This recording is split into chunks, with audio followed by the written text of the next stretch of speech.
Hey friends, if you wish to change the language of Microsoft Edge, then please watch this video. I will guide you through the procedure.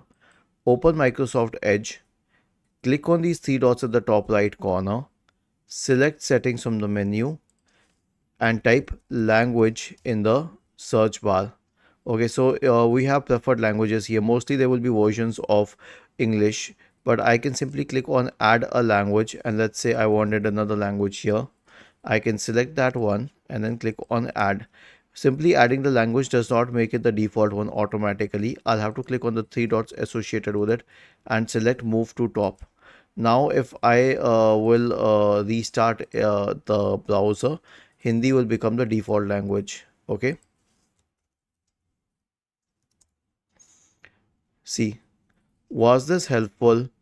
If yes, then please subscribe to the channel. If not, then let us know in the comment section of the video on how we could help you further. Thank you for watching this video and have a nice day.